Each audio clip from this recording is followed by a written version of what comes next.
La base de ce qu'on fait, c'est les encres. Mais avec 5 types d'encres différents, ça peut facilement être très mêlant.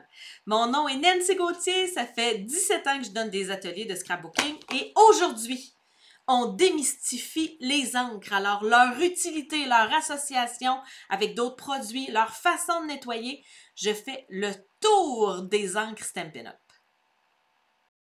Alors, Stampin' Up! A 4 collections, je dirais, de base. Chacune de ces collections-là a 10 couleurs. Alors, vous avez les brillants, les neutres, les royaux et les subtils. Et Stampin' Up! Aussi a 2 collections, je dirais, annuelles qui changent d'année en année pour être plus, je dirais, les tendances mode, les tendances couleurs. Alors, il y a les In Color de l'année passée qui se continuent cette année, les nouvelles de cette année. Alors, l'avantage avec Stampin' Up!, c'est quand vous achetez un papier à motif, Stampin' Up! Vous dit quelle couleur dans sa palette de couleurs s'agence avec. Alors, c'est vraiment là la base de la créativité, c'est d'avoir des produits qui s'agencent. Alors, moi, souvent, je recommande aux gens d'acheter des couleurs d'encre qui s'agencent avec les papiers à motifs qu'ils ont choisis. La deuxième chose que je vous recommande, c'est d'y aller avec votre bouteille de réencreur. À toutes les fois que vous achetez une couleur d'encre, assurez-vous d'acheter votre bouteille pour la réancrer. Parce qu'il y a plusieurs techniques que vous allez pouvoir faire avec, je dirais, le combo encre classique et petite recharge. OK? La première chose que vous allez pouvoir faire, vous le savez, vous le connaissez, je laisse mon encre ici, juste pour qu'on puisse le voir, c'est de venir étamper de multiples couleurs mon image. Hein? Alors, si vous avez 5 couleurs d'encre, ben, vous avez 5 couleurs d'image. Je pourrais même dire 10 couleurs d'image, parce que souvent, quand on a étampé, on peut réétamper sans aller chercher d'encre, ça vient faire un dégradé de couleur, comme j'ai fait ici. Alors, j'ai jaune sur jaune, c'est simplement le même jaune, mais j'avais, je dirais, étampé sur mon brouillon, mon premier arc-en-ciel plein, fait que ça m'a fait un jaune plus pâle. Puis après ça, je suis venue avec les petites lignes faire le plus foncé. Alors, c'est ce qu'on connaît, je dirais, traditionnellement avec nos encres. Mais là, sachez que si vous avez la petite bouteille, vous allez être capable de recharger votre encreur une fois qu'il va être pâlotte.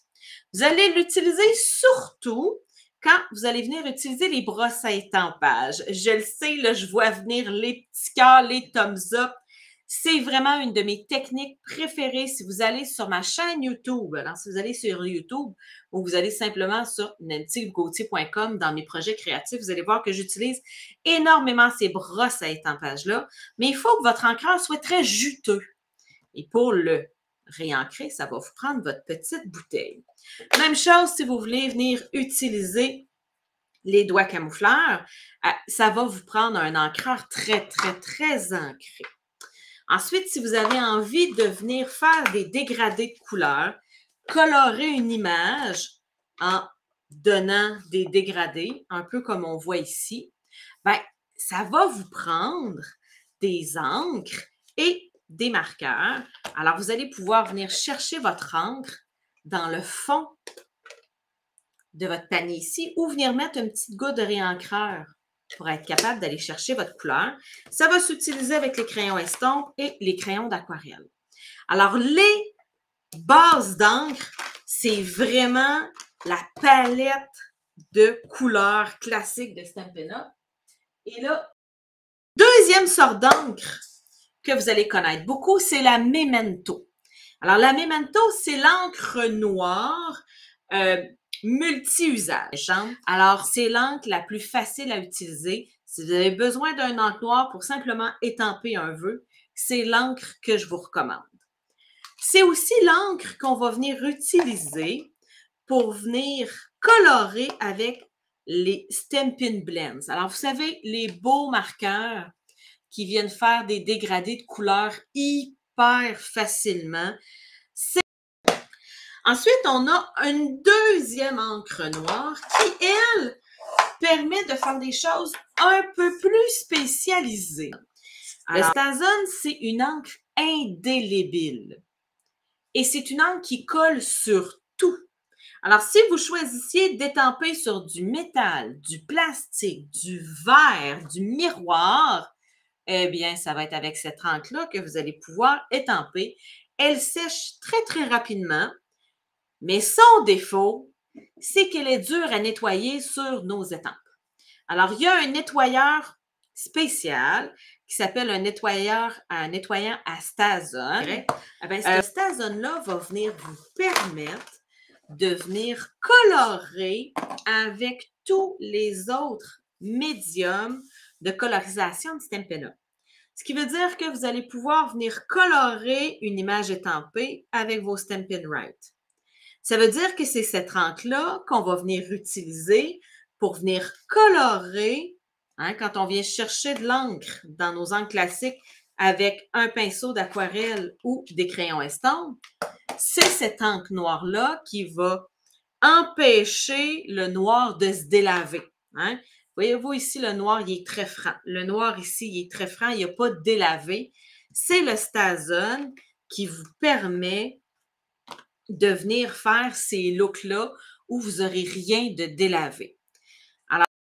Alors le Versamark, c'est une encre qui est... c'est un peu huileux. Je pense que la meilleure définition que je peux lui donner, c'est que la Versamark, c'est huileux. La première chose que ça vous permet de faire, ça vous permet de faire un look ton sur ton. Voyez-vous mon vert sur vert? Alors, la Versamark, elle est surtout connue parce que c'est l'encre qui permet de coller la poudre embossée, la poudre de gaufrage. Alors, c'est elle qui permet de coller le plastique, je dirais, dans votre poudre embossée parce que la poudre de gaufrage, c'est vraiment du plastique qui était passé au moulin. C'est comme ça qu'on peut venir facilement faire de l'embossage à chaud. Alors, ça se fait avec la Versamark, votre poudre et le fer à chauffer, comme vous avez ici. Votre Versamark sert aussi, il y a quelques semaines, j'ai montré comment venir utiliser les pastels. Alors, c'est collant, je dirais, de la Versamark. Alors, ça permet, avec les doigts camoufleurs, de venir mettre les pastels aussi sur votre encre. Alors, la dernière sorte d'encre, c'est l'encre blanc à pigment. Alors, le blanc, c'est une encre qui, je dirais, est fantomatique. Alors, ça ne viendra jamais créer un blanc aussi opaque que de la poudre embossée blanche puis de la Versamark. Okay, la poudre embossée blanche, c'est du plastique. On vient mettre une couche de plastique, alors c'est hyper opaque. Quand on travaille avec le murmure blanc, ça vient créer du blanc, mais on voit le carton à travers.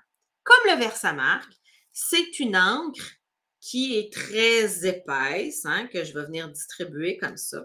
Comme la Versamark, ça va prendre une quinzaine de minutes à sécher. Alors, les 15 premières minutes, ça va être collant. Ça va être facile de délaver puis de beurrer, que ce soit pas beau si on met nos doigts dedans. Alors, la Versamark et l'encre blanche, je dirais, sont à prendre avec précaution. OK? Moins opaque que ma poudre embossée. Alors, ça donne un peu le look d'une craie sur un tableau noir. N'oublie pas d'aller récupérer juste ici en bas la fiche descriptive avec les 5 couleurs d'encre à faire imprimer et n'hésite pas à t'abonner à ma chaîne. Ça va me faire plaisir de t'accueillir à chaque semaine dans une nouvelle vidéo créative. Sinon, on se revoit sur mon site web à nancygauthier.com. Au revoir!